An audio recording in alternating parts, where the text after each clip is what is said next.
Dans nos échanges des derniers jours, on n'a pas eu le temps d'aborder là, les relations entre Trump et Poutine. Oui. Je veux revenir là-dessus. Là. Trump l'a traité de fou à un moment donné. Là. Quand il y a eu des frappes russes sur l'Ukraine, il l'a traité de fou. Donc, c'est quoi? C'est la fin du bromance entre les deux? Qu'est-ce qui se passe? Là? Ah, écoute, il ne le comprend plus. Donc, il ne comprend pas ces attaques récentes sur l'Ukraine. En même temps, on sent très bien qu'il a changé de ton. Là, on le fait à la manière Trump, mais il a changé de ton. Et aujourd'hui encore, il lui laissait 2 semaines à Vladimir Poutine pour se faire une idée au sujet des négociations et du cessez-le-feu. Donc, d'abord, du côté de l'équipe entourant le président Poutine, on avait dit, on pense qu'il y a des choses que M. Trump ne comprend pas tout à fait. Il y a des éléments d'information qui lui manquent. C'est peut-être un brin émotif comme réaction. En même temps, on apprenait encore tôt aujourd'hui qu'on serait intéressé par des négociations. Donc, on serait prêt à se Ah, présenter autour de la table. Et on a avancé quelques éléments qui pourraient servir de base de négociation. Et il y a déjà en partant quelque chose qui risque d'accrocher. C'est-à-dire qu'on exige la signature, un engagement écrit de l'OTAN à ne pas connaître ou à ne pas procéder à d'autres avancées dans la région de la Russie. Donc, on parle de l'Europe de l'Est essentiellement. Donc, on dit il faut que l'OTAN cesse cette progression. Ça me paraît très difficile à réaliser. Un, parce que Volodymyr Zelensky, on le comprendra, lui souhaitait éventuellement que son pays joigne les rangs de l'OTAN. On avait très bien senti à quel point c'était plutôt tiède comme accueil du côté de l'OTAN. Mais en même temps, quand l'OTAN accueille de nouveaux pays, ce sont des pays souverains qui demandent à y aller plutôt que de devenir finalement des satellites ou le prolongement de la Russie hum. qui ne refait pas ce qu'était l'Union soviétique auparavant, mais qui est quand même retourné chercher, on pense au Bélarus ou à la Biélorussie. Donc, ce sont finalement des États qui sont indépendants de nom ou de statut, mais qui, dans les faits, sont le prolongement de la Russie. Donc, c'est à voir, c'est à suivre. Est-ce qu'on peut avoir confiance? Je voudrais bien être plein Hum, d'enthousiasme et d'optimisme, hum. mais jusqu'à maintenant, ce qu'on a vu, c'est que Vladimir Poutine laisse traîner le dossier. Il va parfois y aller de quelques déclarations qui laissent entendre que il est prêt à agir en fonction de ce que demande le président Trump, et que la plupart du temps, il n'y a pas de résultat au bout pour dire il a bel et bien compris le message ou il est intéressé à négocier. Ce qu'on surveille tout le temps de l'autre côté, c'est que Donald Trump dit toujours être ferme, être dur, qu'il est capable d'influencer Vladimir Poutine, mais lui non plus, quand vient le temps de sévir, il ne le fait pas. Ben Donc, oui. est-ce que c'est encore un de ces échanges qu'on a depuis le retour de Donald Trump à la Maison-Blanche, ou s'il y aura un réel progrès sur le terrain? En tout cas, dans le ton et dans les mots, c'est ferme. On se garde une petite gêne avant les résultats.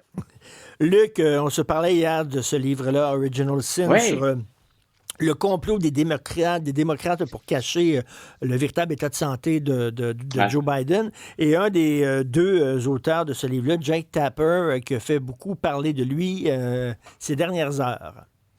oui. Est-ce qu'on y va avec l'extrait tout de suite? Parce qu'il passait à Ah, Fox News parler de son livre.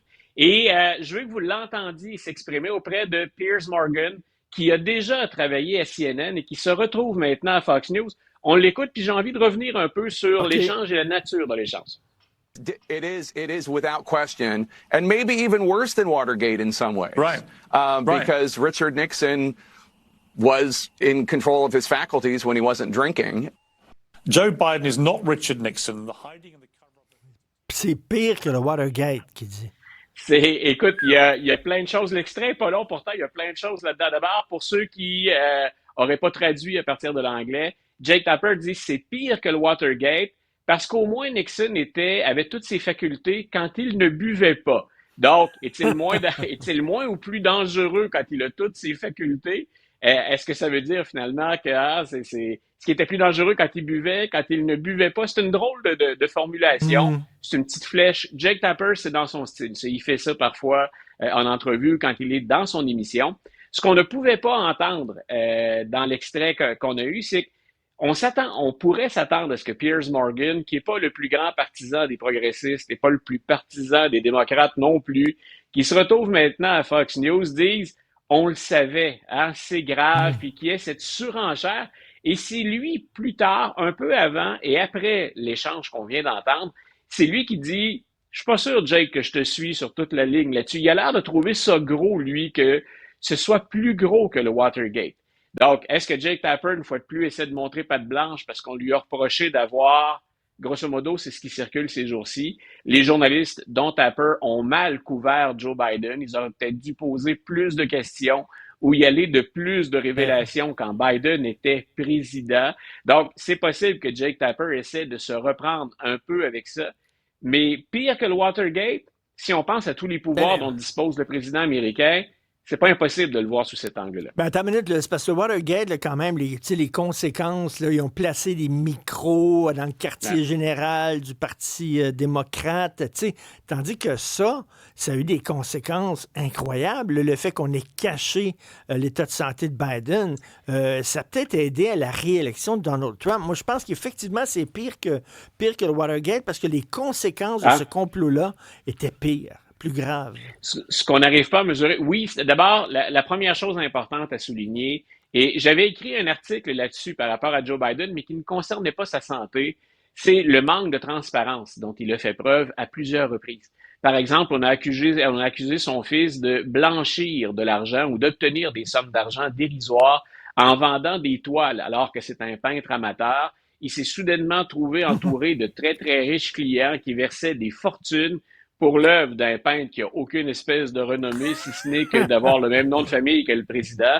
Donc, moi, j'avais dit, il faut que le président dévoile les dessous de tout ça, qu'il parle de son fils, qu'il joue à livre ouvert, et c'est revenu le hanter jusqu'à la fin. Mais il semble que cette propension, donc, à ne pas être transparent, c'était beaucoup plus grave, parce que c'est déjà grave si son fils a engrangé des centaines de milliers de dollars avec ça. Mais ce qui est grave, c'est d'avoir menti à la population qui ne savait pas que le président était diminué. Et c'est finalement non plus de ne pas être en mesure de voir à quel point ça a affecté les affaires quotidiennes de la Maison-Blanche. Donc, on parle, un des hommes, c'est un mensonge tout simplement pour la population américaine. Mais de l'autre côté, on ne saura jamais, du moins pas à partir des informations qui circulent jusqu'à maintenant, à quel point dans ses activités quotidiennes, un des hommes les plus puissants de la planète a pu être influencé ou a pu être affecté par son état de santé. Et c'est là où je te disais, quand on en a parlé les fois précédentes, moi, j'aimerais bien entendre les médecins aussi. Ils sont tenus au secret là-dedans, mais ça m'étonne toujours, et c'est vrai pour plein de présidents. On pourrait revenir à John F. Kennedy encore. Ce serait intéressant qu'on ait le point sur l'état de santé des hommes à qui on confie autant de pouvoir. Donc, ces malades qui nous gouvernent, c'est peut-être un titre qui te rappelle quelque chose, mais c'est tout sauf banal. Et ce dont on pouvait douter, nous, de l'extérieur, le livre est en train de nous montrer qu'il y avait des raisons de douter, mais ça arrive bien tard. Fred? Ouais, au sujet de Jake Tapper, on voit beaucoup sur Internet ces temps-ci circuler les extraits de son entrevue avec Megyn Kelly, qui, elle, était présentatrice là, à Fox, qui l'a complètement rincé en l'accusant d'avoir été complice. Dans le fond, tu sais, là, aujourd'hui, il nous démontre que ce scandale-là est terrible, mais lui-même avait parfois fait preuve de beaucoup de bonne volonté envers Biden et ses fonctions, n'avait pas soulevé certains extraits. Tu sais, il fait une époque où c'était une théorie de la conspiration de dire que Biden n'était pas apte à diriger, là. Fred, c'est intéressant ce que tu dis parce que et Megyn Kelly, elle aussi, avait du rattrapage à faire côté image et côté couverture des sujets d'actualité. Mais c'est la raison pour laquelle, dès que la première fois où on a parlé du livre avec Richard pendant l'émission, moi, j'ai qualifié Jake Tapper et Thompson, parce qu'ils sont deux là-dedans, là, Alex Thompson est là aussi. J'ai parlé d'opportuniste ou d'opportunisme. C'est qu'on maintenant, on va rentabiliser. Ils font une tournée des médias là, qui est gigantesque actuellement. Ils vont rentabiliser une opération pour un travail qu'ils auraient dû faire quand c'était le temps.